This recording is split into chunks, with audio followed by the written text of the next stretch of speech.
Hey, okay. Just want to talk about Purim today, even though it is Kitisa is the parsha, but I'm not going to talk about it, even though it's important. There's Chet Egel in the parsha, but I don't have so much time. And tonight is Purim, and tomorrow for those of you outside of Yerushalayim, and for those of us in Yerushalayim, we have a 3-day Purim. You know, usually those of us in Israel have a shorter holiday than the rest of you outside of Israel. But in Jerusalem, on Purim is a one-time, actually the next time we have this is in 20 years. So let's take full advantage of a 3-day, incredibly powerful spiritual day called Purim. Now, we were talking about this yesterday. We were learning with our friend, was doing my Thursday learning group, and we were kind of thinking that it doesn't feel like Purim is such a holy day. You know, if you think about Purim, you think about fun and partying and costumes, almost like a Jewish Halloween, you know, like you're just dressing up and going crazy and drinking. It's such a weird, doesn't feel Jewish at all. It doesn't feel holy, that's for sure.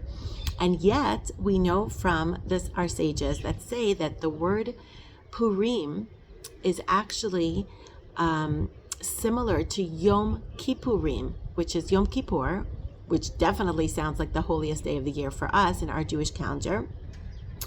And in fact, we know from Chazal that Purim, which is the same word as Kippurim, is actually greater on a higher level than Yom Kippur. Because if you think about it, Yom Kippurim means that Yom Kippur is like Purim, which means it is not as holy, as powerful as Purim itself. And also it says in the Gemara that at the end of days, when all the holidays will not be relevant anymore. We won't have any holidays because we're going to just be like basking in the light and the joy of Hashem's presence, and we don't need any other holidays. We're still going to have Purim, and we're still going to have Yom Kippur. So those of you, if you don't relate to Purim, you better start relating to it because it's going to be here forever. It's eternal. And the question is why? So Netivat Shalom says a few things. And why is it that we have to be so happy on Purim, and that it seems to be that there's a little bit of like, almost like going crazy on Purim, but with joy, you know? And what's it all about? So he says a few things. He says, first of all, the holidays of Purim and Hanukkah are both given to us for the Galut. They're given to us in exile. They're rabbinic holidays. They're not from the Torah. And they are both very important for us to get through the exile. It's like crucial in order to keep us alive and to help us survive and to get through exile. And if we talk about Hanukkah, even Hanukkah is not really as happy, or it doesn't seem as like we're supposed to be so happy. And, you know, with Purim, it's even at the beginning of the month. As soon as Adar starts, we're supposed to start increasing happiness, and to the point where it's a climax on Purim. Why? What is it about Purim that is even more great than Hanukkah? And what is it about these two holidays that are crucial for our survival in exile? So says Netivot Shalom that during the time of the Galut of Persia, which we're talking about now, this is the story of Purim, the Jewish people were completely and utterly assimilated. And so much so that they went to this party and they were sitting and eating and drinking with the non-Jews.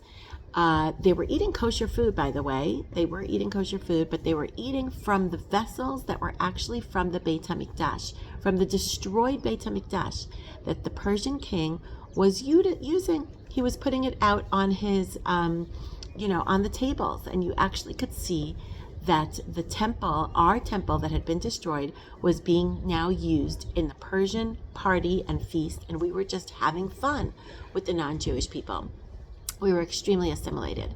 And when there was this decree that Haman came to Achashverosh and basically, asked to destroy the entire Jewish people, and Achashverosh said, sure, no problem, all good, and signed the decree with his ring.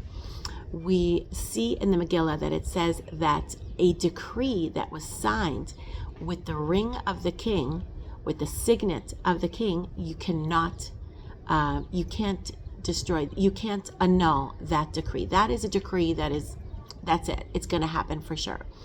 Now, anytime you see in the Megillah, Hamelech, the king's ring, for instance, doesn't say Achashverosh's ring. Anytime it says just the king, it actually is also talking about Hashem. We know that Hashem himself is not mentioned. It doesn't say God anywhere in the Megillah. Everything is behind the scenes. Everything is hidden. And it looks like God is not there. It is the ultimate Megillat Esther, from the root of Hester, which means hidden, the ultimate hiddenness, the ultimate darkness, when it seems like there is no way out. A decree like this never before happened, where a decree like this could come up and be annulled and be overturned. And this is the incredible miracle of Purim, is that Hashem decided that even though he himself had signed that decree and it cannot be annulled, he decided, as a result of the Jewish people's rising to the occasion and having full bitachon, full trust in Hashem, that everything is going to be okay and that they will be saved, and that it is impossible, even though they were at such a low level, so assimilated, even though they were at that level, they still had complete belief that Hashem would save them, and that they, even though they didn't deserve it, and that they were sons of Hashem, they were children of Hashem, and Hashem would never let them be destroyed in that way. And as a result of that trust, Hashem turned everything around and followed through with the expectations of the Jewish people, meaning Hashem did not have to do that. And in fact, according to nature, this would never have been, this is a decree, too bad. Yes, we're destroying the Jewish people. We're starting over. I'm sure a few people would be left and we could start again, But this, what Hashem did for us here, is something which is completely unprecedented. And it's as a result of our trust in Hashem. And we decided, it wasn't that Hashem decided, like on Pesach, we're going to see in a few weeks, we'll start talking about Pesach. On Pesach, Hashem decided, it's okay, I'm taking you out, even though you don't deserve it. But here, it was up to us to trust that Hashem would save us, to trust that we are children of Hashem, to trust that Hashem loves us, and to do everything that we could to basically just believe that everything would be okay. And it happened through, first of all, with Mordechai. Hold on a second. Mordechai felt that this was enough. We just have to trust that Hashem is going to save us, and that's it. And he was so convinced that there would be revach v'hatzalah ya'amod leYehudim mimakom acher, which means it's going to be okay. And if you don't want, Esther, if you don't want to go into the king, that's fine. Hashem is going to save us no matter what. And Esther felt that she would go into the king, that we needed to do some kind of effort here. And not only that, but Esther was the one who decided to gather all of the entire Jewish people and to have everybody fast and connect and gather all together and be as one. And with that, she was willing to go into the king, even though she was quite confident that this would end very, very badly, because the king did not call her and she thought that she might die as a result, but she was willing to sacrifice her life in order to save the Jewish people. And she was, even more than Mordechai, really fully trusting Hashem, because you see, Mordechai, he definitely trusted God, and that was no problem for him, and he definitely knew that Hashem was going to save them, but he was not in complete darkness. He still felt the presence of Hashem. He felt like a certain level of prophecy, divine providence. He felt like a spirit of God, like he felt spiritual. He felt a connection. Sometimes we go through very hard things, but at the same time, we do feel that Hashem is close to us. And so to have trust while we feel Hashem's closeness is great, but it's amazing that we can go through suffering, but we feel Hashem's closeness, and so we're able to get through it. But Esther went through a double darkness. Haster astir panai mehem. bayom hahu. It says in the Torah, a double darkness. Haster astir. I am hidden, very hidden. I will very much hide my face on that day. So Netivot Shalom says that when you're in that double darkness and you still go through with it and you still put one foot in front of the other and you still say to yourself, I do not feel Hashem. I do not feel any kind of spirituality here. I am in this palace and I am probably going to die. And even if I die, I am still going to put one foot in front of the other and do what I think is right to do, which is go to the king because Mordechai said that I should, and because I have full trust that God is going to save the Jewish people. And maybe I won't live to see the end of it, and maybe I personally will not have a good end to the story. And that is actually what happened with Esther. She did not have a good end to the story, meaning she continued to live in the palace of the king. Could you imagine what this must have been like for her? It was not good. It did not have a good ending. And yet she went with her emunah and her bitachon and her resilience and her understanding that no matter what, Hashem is going to save his people. And that's why the Megillah is called, is named for her name. It's Megillat Esther. And that is why there's such happiness on Purim, because the happiness is that we are understanding that no matter what, we have a loving relationship with Hashem. So the power on Purim is that incredible love that Hashem has for us and that we have for Hashem. And if we can show Hashem that we are happy no matter what, despite October 7th, despite personal tragedies, despite national tragedies, that we are happy because we have a relationship with Hashem, because we are the Jewish people. We are proud to be the Jewish people, and we have that relationship that will never end. That is an incredible lesson that we need to take with us to eternity.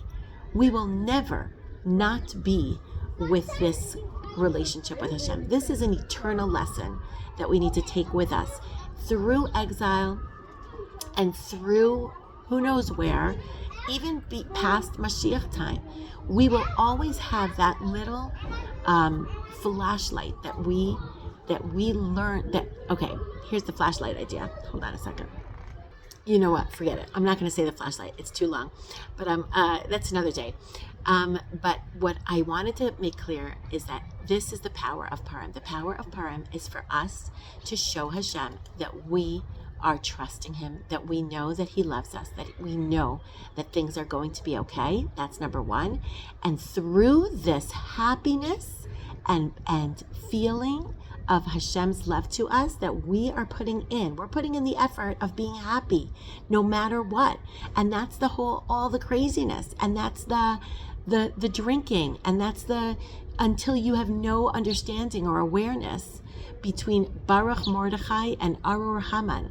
What is that strange thing that you need to be drunk until you don't know the difference between blessed is Mordechai and cursed is Haman? That means that you really are going to be drunk, not on wine, by the way. You're supposed to be drunk on Purim, meaning drunk with Purim, drunk with the power of Purim, which means that we are supposed to be so happy that it doesn't matter to us if we're in a blessed situation or a cursed situation, that it doesn't make a difference if it's good or bad, if it looks good or if it looks bad, or if it feels good or if it feels bad. It's the same to us, because Hashem is with us no matter what, and Hashem loves us no matter what.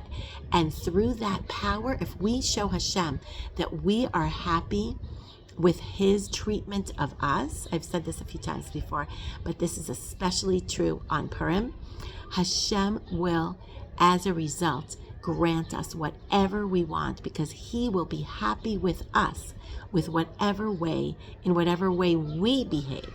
Do you understand? It's measure for measure. We're happy. We're showing Hashem, I'm happy, Hashem, with whatever you do, because I know that it's for our best, and I know it's for our good, and I know that you love us. And he, in turn, will give us anything that we ask for, even if we don't deserve it, because he will be pleased with our behavior. measure for measure. So that's the incredible power of Purim. Let's not lose that opportunity. Take advantage, full advantage. Those of you in Yerushalayim, we have 3 days. We can ask for whatever we want. And this is also in the Megillah, and it's also under the name Hamelach, the king. It says, Ma bakashatech Esther Hamalka ad chatzi hamalchut v'te'as. What is your request, Esther? Whatever you request, I will give you, even up to half the kingdom, which means on this day, on Purim, we have that opportunity to ask for whatever we want, and especially during the Mishteh Hayayin, the feast, the Seudah, we have the opportunity to ask Hashem for whatever we want through joy. Okay, the power of the day is praying, tefillah, and through joy. And we were also saying yesterday, we were learning a part of prayer, which is a very interesting concept. It's called pigi'ah. There's one of the words of prayer, which is called pigi'ah. But if you know Hebrew, it's an interesting word. It doesn't seem to mean prayer. It means hitting or harassing or assaulting or causing, hold on. Pigi'ah actually means hit. And so what does that mean? How could you pray with a word that means to hit somebody? Or, it's actually assault. Pigi'ah minit in Hebrew is sexual assault. So what does that mean? Like, how could you pray to God using such an aggressive word? And we were learning that it actually is a bit aggressive. Like sometimes your kid can want something and ask you for it and ask you for it and ask you for it so much that it's actually like harassment. Like they're making you crazy, And this is actually a form of tefillah, a form of prayer that Hashem wants us to use sometimes. And I would like to say that maybe we should use it on Purim. And it's like, what does it mean? It means you need to think of what it is that you really, really want. One thing. Focus on one thing, okay? Because that is what you need to focus on. It's pure focus and almost to the point of harassment. You keep asking Hashem for the same thing over and over and over again to the point where Hashem's going crazy, as if. Right? Of course, as if. But he does give us this opportunity to use this form of prayer. And I think that on Purim, if you use this form of prayer where you keep asking for the same thing over and over again, in the morning prayers, in the afternoon, when you have a minute, when you're bringing the Shalach Manas, you just keep muttering and muttering to yourself, obviously to Hashem, and asking for that same thing. And especially during the actual meal, if you can just sit there and focus again and again on what it is that you want. Hashem is saying, that's a good way to pray to me. And sometimes I will not, if you use that form of prayer, and especially on Purim, it's almost like Hashem is saying, I can't stand up to that. I can't deny you what you want. So I'd like to ask that everybody just take that opportunity. I also heard that during the reading of the Megillah, when they're banging the floor for Haman, or they're, making all the noise with the groggers, and you have a minute because you're just thinking there, okay, when is this going to end? You might as well, during that time, during the noise, focus on your, again, one request that you really, really want to be answered with this year. And I wish everybody a happy Purim, a powerful Purim, a meaningful Purim, where all our heart's desires are fulfilled for the highest good. Good Shabbos.